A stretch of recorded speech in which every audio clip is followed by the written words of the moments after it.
Hello, everyone. Welcome to the Addicted Mind podcast. This is episode 67. My name is Dwayne Osterland, and I'm your host. I'm also the founder of Novus Mindful Life Institute, Family Counseling and Recovery in Long Beach, California. If you or anyone you know is struggling with any of life's difficulties, please reach out to us. I know we can help. Also, once again, if you are enjoying the Addicted Mind podcast, please rate and review us in iTunes. That really does help get us a lot of exposure, helps people find the Addicted Mind podcast, and it's great to see that people are listening to it and enjoying it. And don't forget to join our Facebook group. Just go to Facebook and type in the Addicted Mind podcast and click join. All right, we are on to episode 67, and today's guest is Maureen Cavanagh. And I have to just say, this was a really powerful interview and really, really moving. Maureen wrote a memoir, If You Love Me, A Mother's Journey Through Her Daughter's Opioid Addiction. And she shares a little bit of her story, and it's just powerful. I cannot imagine what it would be like to be a parent and watch your child go through addiction. It would be just overwhelming, and you can see that, but you can also see her resolve and hear her resolve, and her love and her support for her daughter just really comes through in the interview. So it was a pleasure to have her on the Addicted Mind podcast and interview her, and I hope this is helpful to any parents out there that are struggling with a child who is in the grips of addiction. So let's go ahead and start this episode.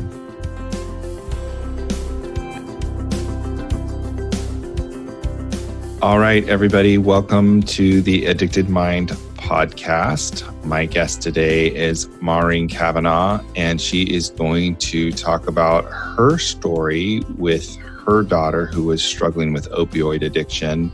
And she's also author of the book, If You Love Me, A Mother's Journey Through Her Daughter's Opioid Addiction. So, Maureen, I'm so happy to have you on the podcast. I think this is such an important topic, and just thank you for being here. Thank you very much. Tell us a little bit about you and to get us started. Sure.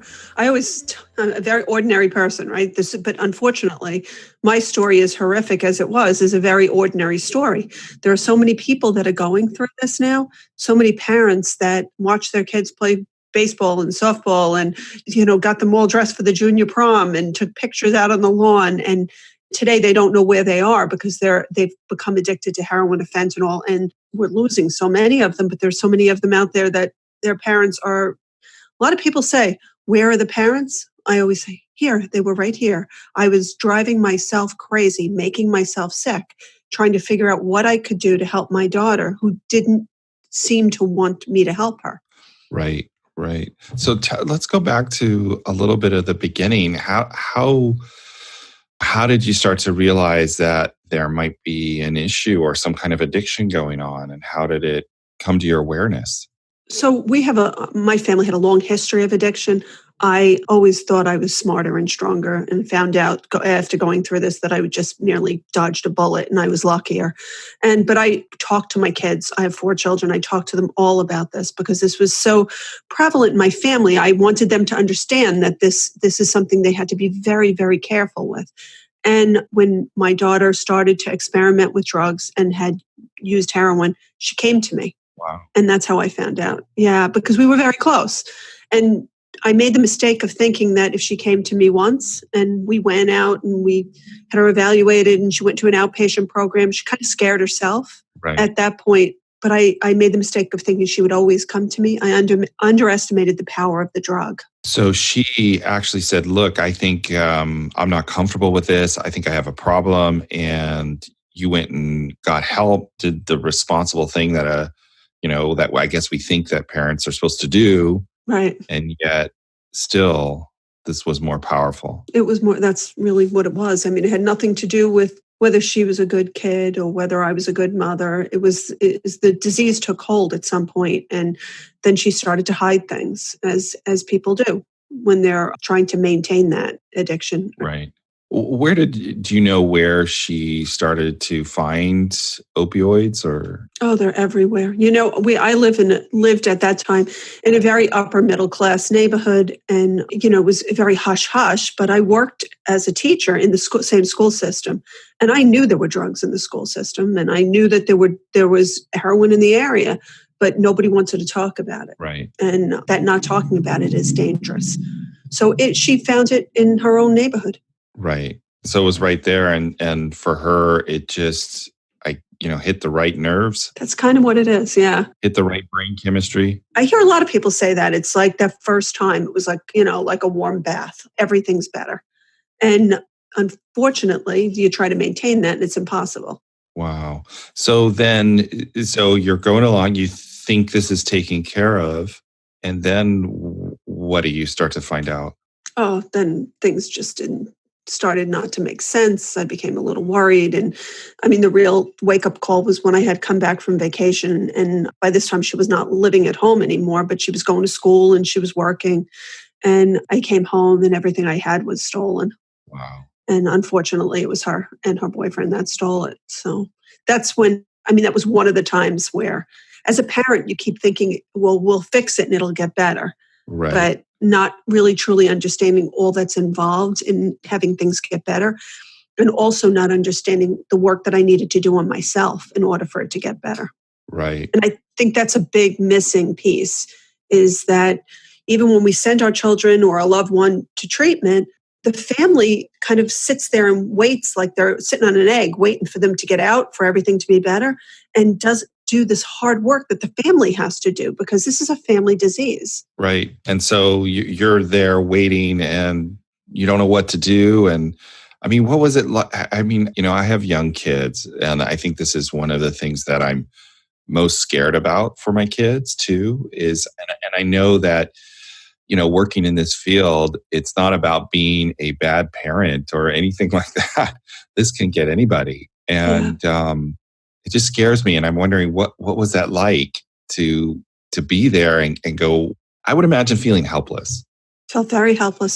So because I felt helpless, I kept trying to do things. Okay. And as the book shows, the book is a memoir, and it is definitely about my journey. I mean, my journey was so interwoven with hers, because I thought that if I could do all of these things to help her and to fix her and to connect her to people.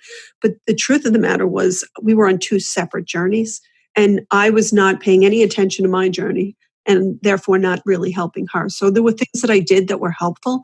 I educated myself. I connected myself to other people. Those two things were huge. But I did not take care of myself, and I didn't realize what I could and could not do.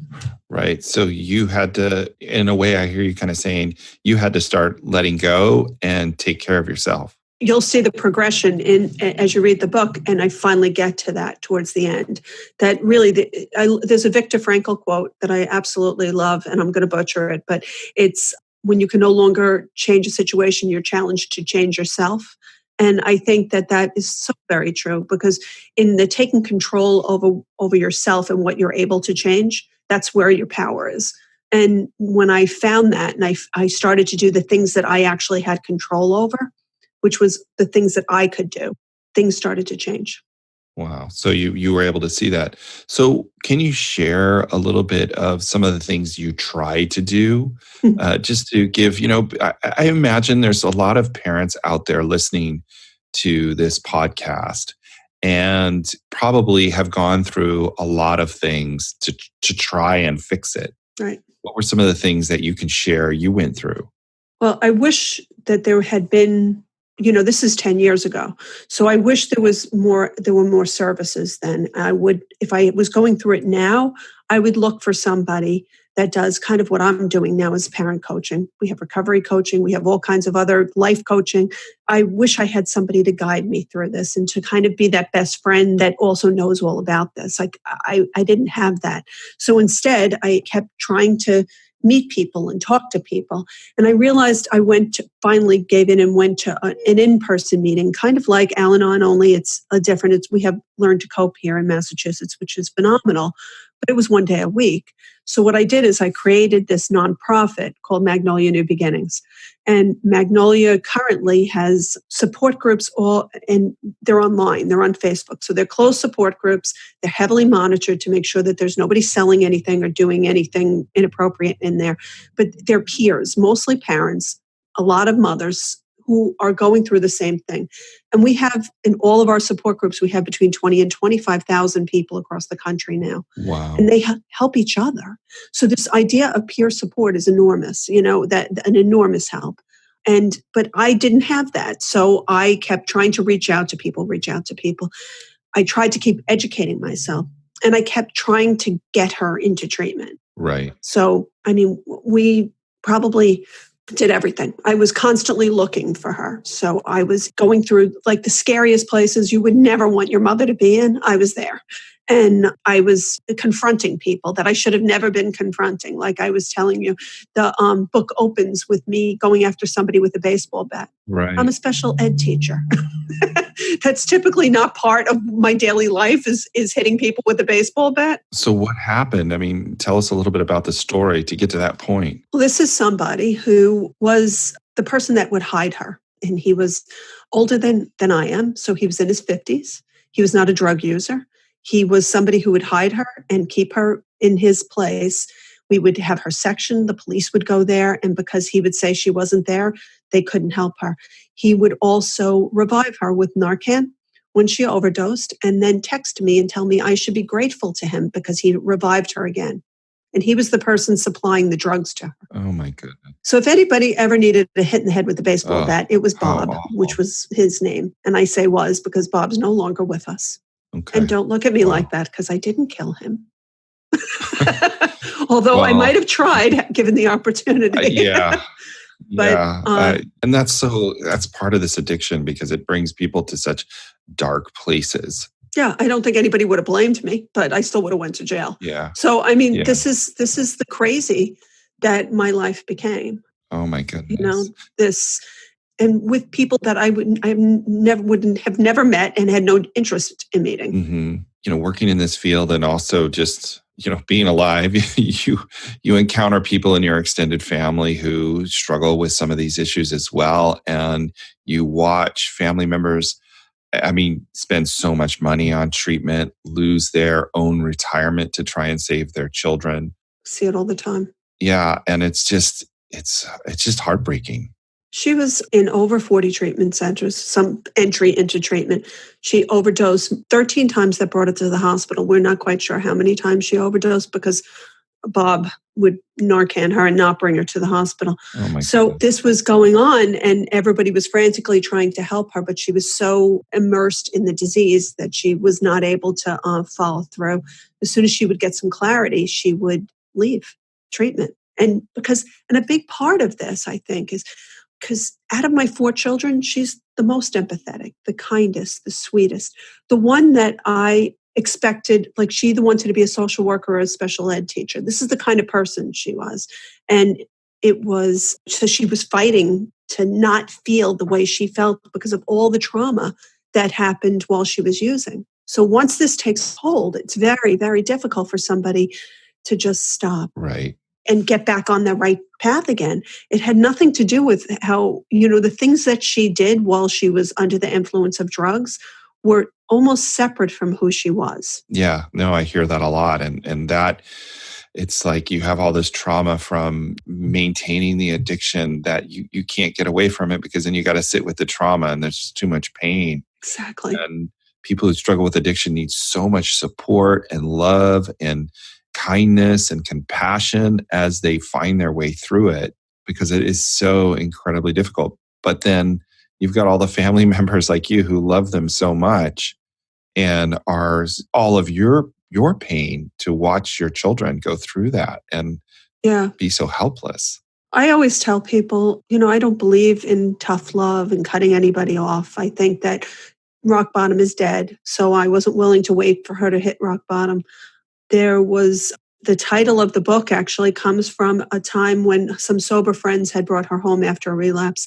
And this was close to the end of, if I say 40 times, maybe this was number 38.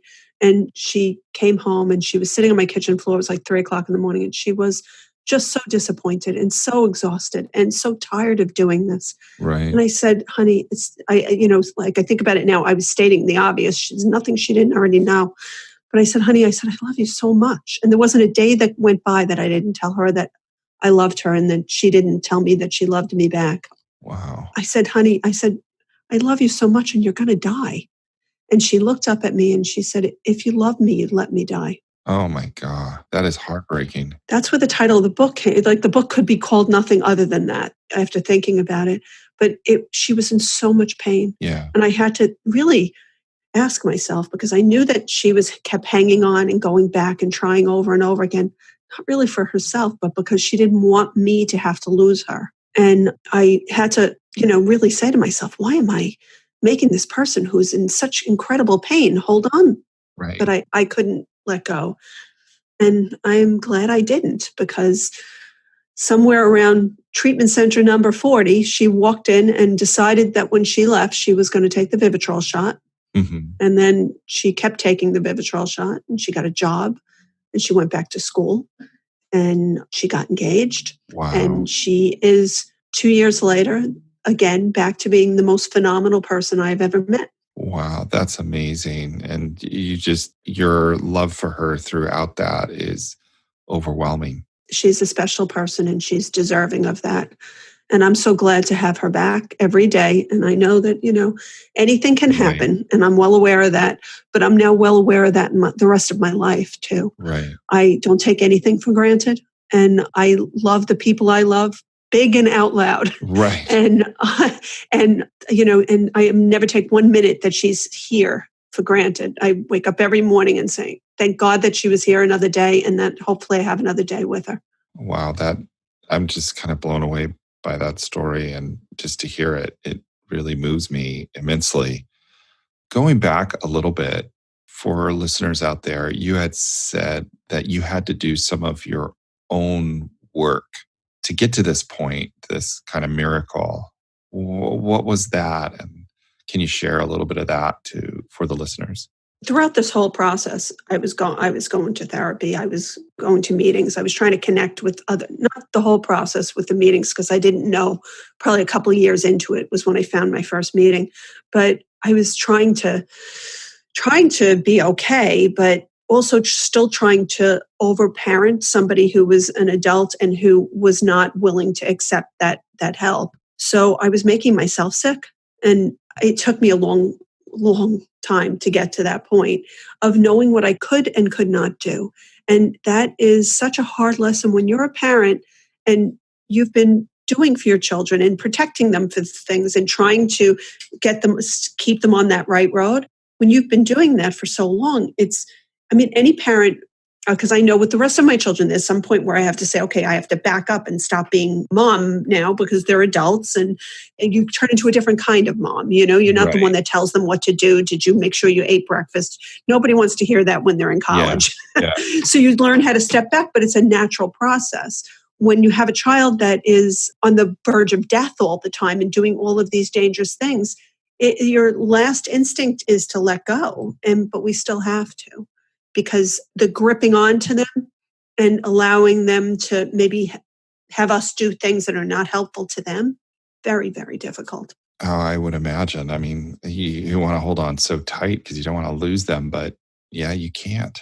You can't ride the roller coaster with them. It's not good for anybody. Wow. And when I stopped doing that, she started to get well. Really? Okay. So she started to... Could be a coincidence, but I don't think so. So there's some, when we look at the whole system, I think that's part of it. We all have our part to play, I guess, in it. And when we change our part, it shifts other parts. And I got help for myself. And then I reacted differently when she would get out. So if she said she was struggling, where my first answer to that would be like, well, let me come over. Let me pick you up. Let me do this. Let me do that for you. Instead, I would say, well, what are you going to do about that? Who can you call that you can talk to about that? Because it wasn't me. I was being mom, which is what you would say if my son's car broke down. I would say, well, what are you going to do? Because I can't fix his car. But you don't do that when your child is struggling, because you're scared. Yeah. So you want to jump in and I'm going to fix this. But I was not a professional. It wouldn't have mattered. Even now, I would still not do that. I'd have to step back because I'm mom to her. Right. And that's who I should be. And I needed to hand it off to somebody, hand her problems off to somebody that would be able to be helpful to her, whether it be a recovery coach or her therapist or somebody in a treatment center that was able to get her into treatment. So kind of gave it back to her. It was hers to fix. It was never mine to fix. Yeah. It wasn't going to work like that. Wow. What inspired you to write the book? I mean, where did you get that inspiration? Because that's a big, big deal. I always tell people. So I'm Irish Catholic, brought up with tons of addiction in my family, tons of alcoholism. And I learned the whole time growing up, I learned you don't air your dirty laundry. You don't talk about what goes on outside the house. And in a house and a family like that, my nickname was Miss Closed Mouth. Okay. So the idea that I would write this book, that I would be telling the story was so out of the realm of possibilities. And I had always written, but mostly fiction, and it was in the New York Times a couple of times, the story about me, not writing for it, and on CNN and the Washington Post for other things that I had done working in the recovery community. And a literary agent saw that and approached the woman at the New York Times that wrote the article to see if she would be interested in writing a book with me. And of course, he didn't know me at this point, and it was a conflict of interest. She couldn't write the book, but it got me speaking to him. And I said I wanted to write the book, and I could feel his eyes rolling over the phone, like, oh God. Right. But he goes, send me 10 pages, thinking probably that would be the end of me, And I sent him 10 pages, and then he said, okay, answer these 5 questions, 2 pages each. And I sent them off, and he said, okay, you can write the book. Wow. Because I can write. Right. And I think it was more of a challenge at that point, can I do this? And then I realized, oh my God, I got to write a book. And I got to tell all all the things that I'm not talking about have to be in this book. Right, right. Oh, but what a gift to everybody out there, because there's there's still so much shame about addiction, and it's hidden, and people don't talk about it. And yeah, it was It was horrifying though. It was like running down Main Street naked. Here I am, and every single thing that I've been hiding. Right. But fortunately, we were able to keep our sense of humor. I don't know how. So the book is actually really funny too, in a lot of spots. And I know that doesn't sound possible, but it is. And I hoped that it would make people feel not so alone. They would read it and they're like, oh my, and I get hundreds of emails and text messages and that say, I cannot believe you did the same things I did. I thought I was the only one. So it served that purpose, and I'm very happy for that. And it connected people to Magnolia too. Right. We've grown enormously, and that's been great because then people find each other. But I think that the thing that I hadn't thought about until I was just about done with the book is how much I hope that people would read it that think that it can't happen to them. Yeah. Yeah. And then be aware that that's not true. It can happen to anybody, because I know everybody thinks their children are perfect, but my children actually are. Right. Right. And it still happened to me. So it just doesn't work like that. Yeah. Yeah. Oh my goodness. So if there's a parent out there and they're listening to this, what would be the one thing you would want to tell them? Connect to other people. And it's never too early to do that. Even your suspicions about things, a little brush with something you think is minor, connect with other people and educate yourself and have people to talk to. Magnolia has been amazing for that. I do a lot of one-on-one coaching and for people that are in the middle of this, and that's incredibly helpful. But if that's not a possibility, Magnolia is free.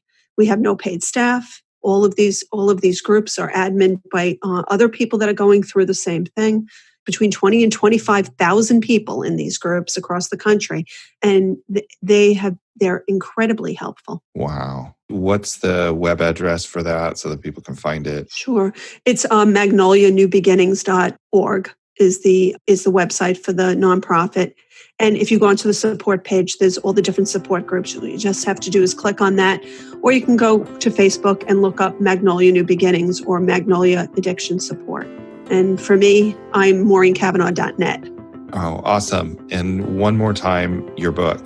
If You Love Me, A Mother's Journey Through Her Daughter's Opioid Addiction. Right. Great. Thank you, Maureen. I'm going to list all that on the website, theaddictedmind.com. It'll be in the episode show notes. Maureen, I just appreciate you coming on. Your story is powerful, and thank you. Well, thank you.